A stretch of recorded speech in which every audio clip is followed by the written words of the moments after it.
Hi everyone, today we're going to look at vertical resisted motion with a linear drag. So apart from resistance, as with previous lessons, gravity is also going to play a role today. And linear drag is where the resistance is proportional to the velocity. Next time we'll look at where the resistance is proportional to the square of the velocity. Okay, so as I mentioned earlier, both gravity and resistance take part in shaping the motion of the object. Upward and downward journeys are treated separately here. So because when you go up, gravity is working against you, and so is resistance. But when you're going down, gravity is working with you while resistance is still working against you. So we kind of have to treat them as two different systems. Some general answers are not easy to obtain, unfortunately. There are quantities we cannot simply express as functions of displacement, which you will see very shortly. But in this course, you're generally not required to actually do that. But just be aware that it is a thing in this kind of motion. Direction of travel is usually taken as positive. Everything's relative. If you go up, upward motion is positive. When you're going down, downward motion is positive. Yeah. So that's pretty much it. Now let's have a look at the upwards component. So, key thing is we have two forces. Gravity is mg, and resistance proportional to the velocity. Okay, when we add them, this is where we add them. Of course, understand because both of them are going because we are going upwards. Both of these two forces are going down. That's why we treat them as negative. And then if we want to look at acceleration rather than force, we divide everything by m. Of course, because the resistance and the mass can just assume to be constant for the entire time, we can replace them with a single constant, the big K. So whenever you see big K, that's actually this constant divided by the mass. Of course, once we have this acceleration, when we're examining as in terms of time, we express it as dv over dt, and you solve this differential equation exactly the same way as you would do with horizontal resistant motion. You just say, well, let's try to find a t in terms of v. So dt over dv equals to negative 1 over g plus kv. Okay, so obviously now you can integrate both sides with respect to dv. So these two cancel out, and then you end up with t equals to, unfortunately, we need to do some integration tricks. So 1 over k. So here we have made the numerator into a derivative of the denominator, so we know that this is in fact a log function. So we're going to say t equals to negative 1 over k log g plus kv plus c, of course. So we need to find out what this constant term is. Of course, we can always assume this starts with t equals to 0, and at that point we have some initial velocity v0. Okay, so when t equals to 0, 1 over k log g plus kv plus c. So obviously c equals to this. So we can write, so c equals to 1 over k log g plus kv. Okay, and we can combine everything, so we end up with t equals to 1 over k log g plus kv minus 1 over k, sorry, correction, v naught minus 1 over k log g plus kv. Alright, so we can factor 1 over k out, and because we have a log term minus another log term, we can convert into division. So we end up with g plus kv naught over g plus kv. And here is our expression for time. Now, of course, just like what we did with horizontal resistant motion, we can rearrange it and make v the subject. So we can just say, well, I'm sure you know how to do this by now. So E kt equals to g plus kv naught over g plus kv. Okay, then g plus kv equals to, so it should be divide, which means it's the same as multiply. It's negative power, so it's g plus kv naught times e negative kt. Okay, here we just rearrange a few more things. So v equals to g plus kv naught e minus kt minus g divided by k. So we have velocity as a function of time. Yeah. If you really want, you can rearrange things a bit further, and you end up with g over k times e to the power of negative kt minus 1, and then plus v naught e minus kt. So this is, sometimes you will see this expression here. So conveniently, we can get time in terms of velocity, and we can also get velocity in terms of time. Okay, things are slightly less straightforward when we're trying to express everything in terms of displacement.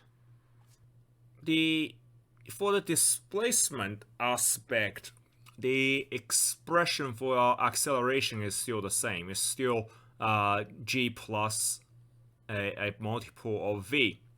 But because we're trying to examine it in terms of displacement rather than the time, so we have a displacement derivative here. Of course, we were just going to solve this like every other differential equation we've done so far. So we can just say dv, should be y here because it's vertical, y, horizontal. X. dy equals to negative g plus kv over v. Okay, and of course we turn everything upside down, equals to negative v over g plus k v.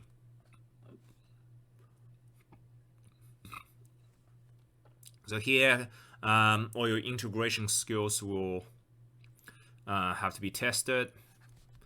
Of course, we integrate both sides with respect to dv. So dv cancel out, so we end up with y equals to, how do we differentiate this?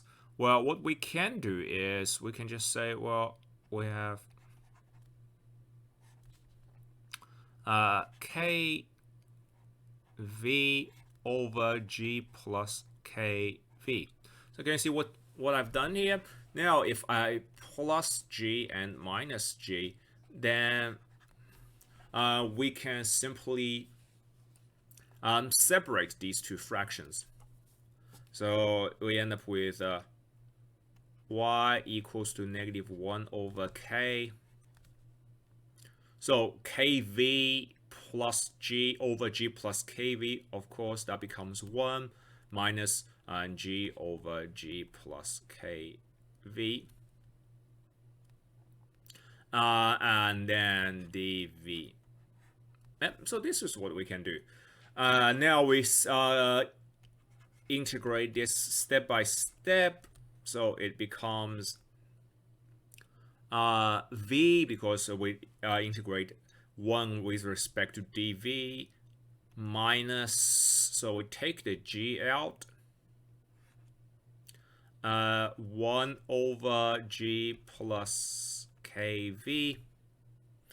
So what can we do here? Now, if we can convert this 1 into a k, then the numerator will be just a derivative of the denominator, and we can integrate into a log function. So we can, I'm just gonna take that k out, and then we can have a k here and dv. So in the end, what we have is y equals -1 over k times v minus g over k log g plus kv plus c. So we need to find out what the c is.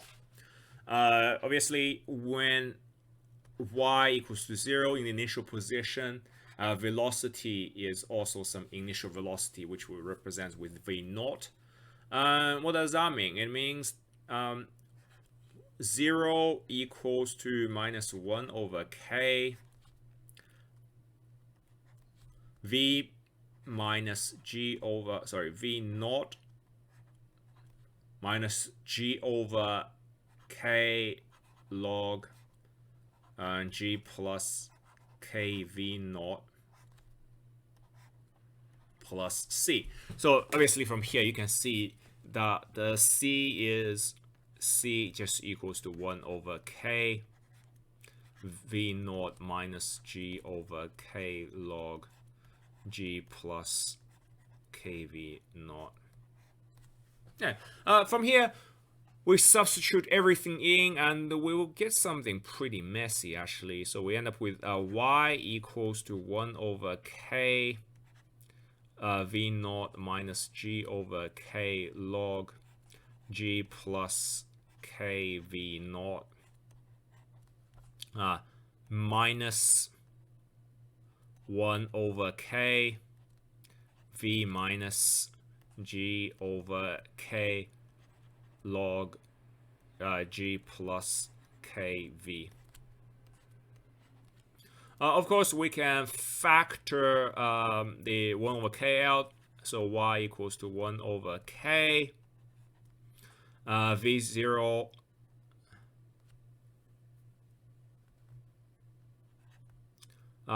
v naught minus v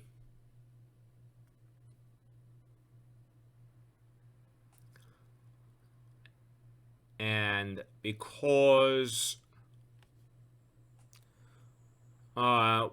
we have we can factor g over k out as well, which means we have two logs, one log subtracting the other, and that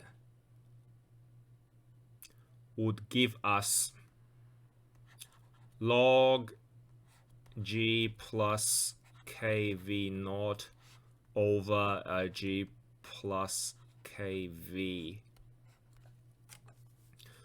So this is the overall expression for y.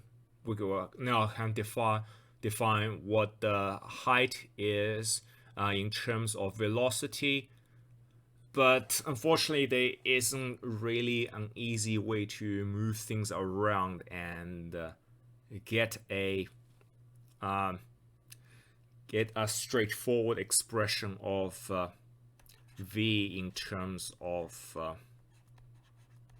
y. So in this course, mostly you will not be asked to do that.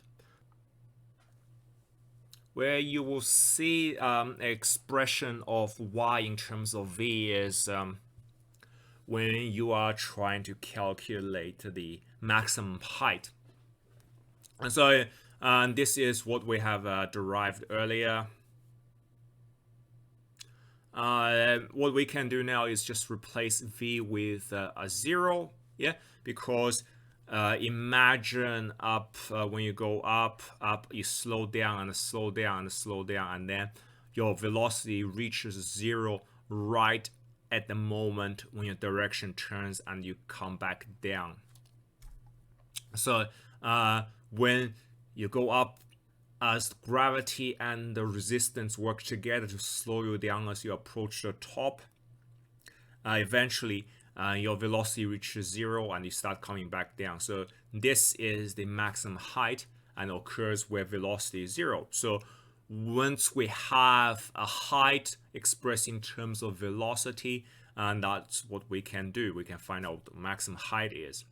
So obviously y equals to 1 over k v naught minus 0 minus g over k log g plus k v naught over g plus k times 0. Alright, so we just end up with y equals to 1 over k times v naught minus g over k log. So g over g is, 1 plus k g v naught. And this expression in this course you will see a few times. Now let's have a look at downward portion of the trip. It is really similar to the upward journey. So here the difference is that mg, so gravity is positive now because it works with the direction of the motion, but the resistance is still the opposite because it's going against. Now to focus on the acceleration, we divided everything by m, exactly the same as before, and we end up with g minus kv. That's the acceleration. That's the total acceleration. For velocity from a time perspective, we will treat it as the time derivative, the acceleration as the time derivative of velocity. So we're just gonna do exactly the same thing as what we did previously. So we just say, well, it's dt over dv equals to 1 over g minus kv. Recognize that if we can make the top into a derivative over the bottom, we can integrate it into a log function. So we just say, well, it's negative k, but we have to include 1 over negative k to the outside as well. And we integrate both sides, we end up with t equals to negative 1 over k log g minus kv. So up to this point, it's exactly the same as the previous one. And then when t equals to 0, we have v naught, initial velocity. So 0 equals negative 1 over k log g minus k v naught plus c. So obviously c equals to actually just 1 over k log g minus kv naught. Okay, put everything back together. we have t equals to 1 over k log g minus k v naught minus 1 over k log g minus k v. And of course, t equals to 1 over k log. Subtracting two logs, it's the division g minus kv. Yeah, so exactly the same as we did previously, and then we rearrange everything into a formula where we have v as the velocity as the subject. So exactly the same. We multiply everything by k, so we have and then raise everything to power of log. So we raise power to e. Sorry, so we have e k t equals to g minus kv naught over g minus kv. Exactly the same. So g minus kv equals to g minus kv naught ekt, and then of course v equals to g minus all of this stuff.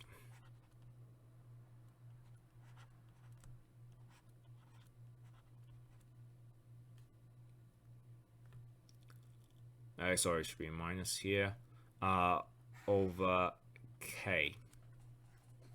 Okay, so this much is identical to what we had previously. This is an expression for v. Now, let's go to the displacement perspective. This is very much the same as the upward journey, really. So, oh wait, there should be a y here. No, so we end up with we divide both sides by v, so dv over dy equals to g minus kv over v, and then we turn everything upside down, dy over dv equals to v over g minus kv. And then we integrate both sides, but before we do that, we need to say dy over dv equals to negative 1 over k, negative kv over g minus kv. So we plus g minus g, and then integrate with both sides with regard to dv. So we end up with y equals to negative 1 over k, 1 minus g over g minus kv dv. Okay, so we end up with what do we have? Y equals to negative 1 over k, of course, v minus g integral of 1 over g minus kv. So we need to make this minus k, which means we divide by minus k, so this becomes positive dv. So what do we end up with? We end up with y equals to negative 1 over k v plus g over k log g minus kv plus c. So you know how it goes. When y equals to 0, the velocity is v naught, so c equals to 1 over k v naught plus g over k log g minus kv naught. And then substitute everything, so y equals to half k v naught plus g over k log g minus kv naught minus 1 over k v plus g over k log g minus kv. Hey, let's combine them. So y equals to 1 over k. We factor out v naught minus v, and then plus g over k. Yeah, so it's g over k minus, sorry, log. So it's this one subtract this one, so g minus kv naught over g minus kv. Okay.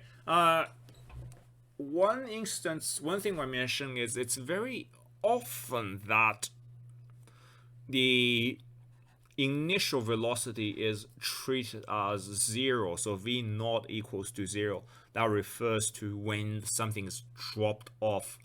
It is dropped off from stationary, or it went up, reached a velocity of 0, then start coming down again. So that's when so it's quite often that initial velocity will be given as 0. So it makes things a bit easier for you, because if this is the case, then we end up with y equals to 1 over k square root of negative v plus g over k log g over g minus kv. Yeah. So everything's slightly easier, and often you probably expect to clean this up a bit further. So you end up with y equals to 1 over k. Sorry, should be negative. Negative 1 over k times v minus g over k log g over g minus kv. And then sometimes you are asked to go even further. So you end up with y equals negative 1 over k v minus plus g over k. We flip the thing inside log. So g over g is 1 minus kv over g. So sometimes this is done as well. Okay, so that leads to the next part, which is the terminal velocity. As you can see here, because g and kv, because the two accelerations act in the opposite direction, so there is a specific v where kv will give you the same value as g. So when that is the case, g minus kv, when they are the same, essentially the two accelerations cancel out, so acceleration becomes 0. So that's when and this is the particular velocity, all the resistance gets cancelled out by the gravity, so it will just travel at constant velocity. Yep, so that's the terminal velocity. And how do we look at? We look at where 0 equals to g minus kv, isn't it? So because acceleration is 0 and then everything else stays the same, so that means v equals to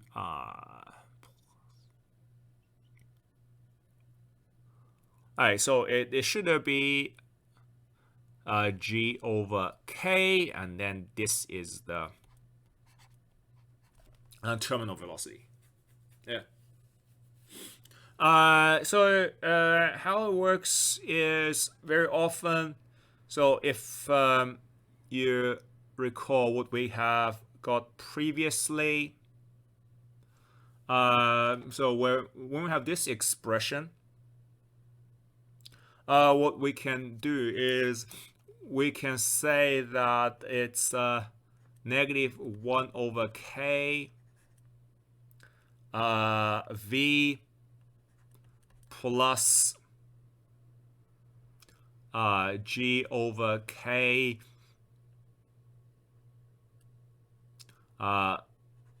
log 1 minus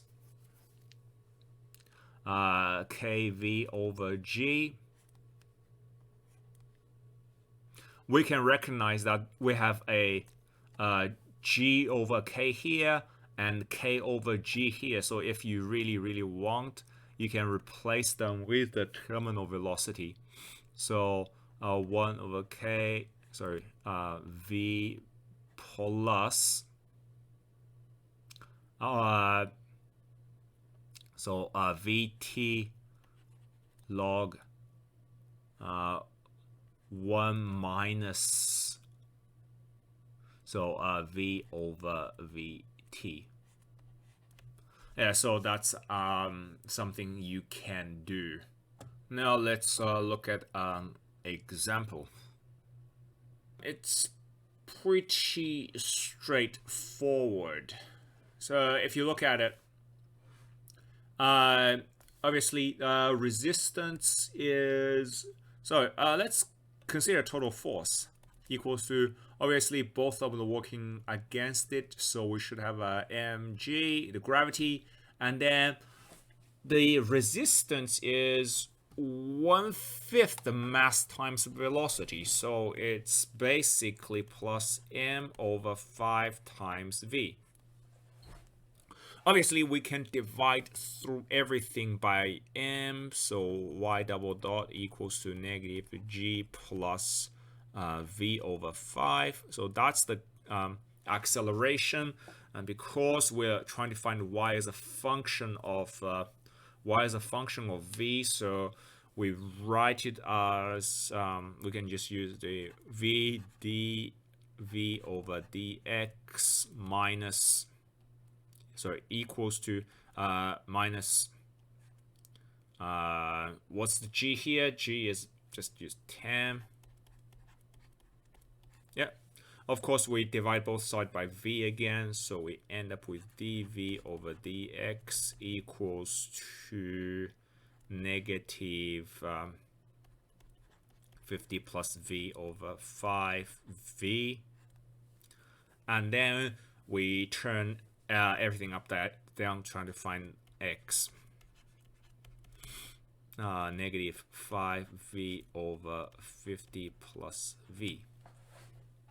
Okay, with all of this stuff, what we can do now is we integrate both sides, but we have to do a few things. So dx over dv equals to negative 5v over 50 plus v.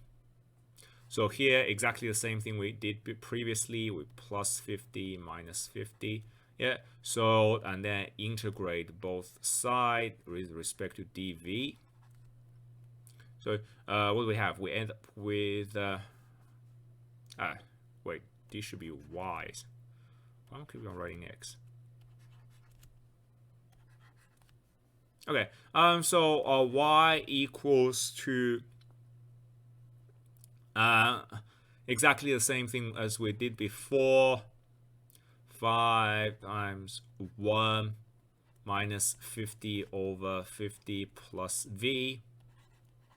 Obviously, so y equals to 5 v minus, so v minus 50 log 50 plus v. Yeah, plus c. So exactly the same as previously. What we have is when y equals to 0, v equals to 30.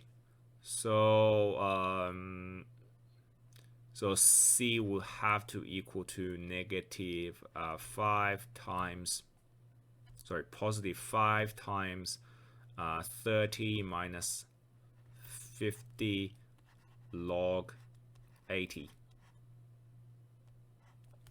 So if you really want, you can expand it as well. So it becomes 150 minus 250 log 80. Yeah. All right. So this is what c is, and we can just take it back into the original expression. Y equals to 150 minus 250 log 80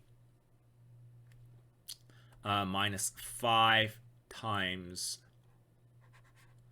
v minus 50 log 50 plus v. Okay. Now at maximum height, we need to find the maximum height. That's when velocity equals to 0. So we can substitute 0 back into all of this, and what do we have? So y equals to 150 minus 250 log 80 minus 5 log 50. Okay. And if you input all of this into a calculator, you'll get y is approximately 32.5 meters. And so is that.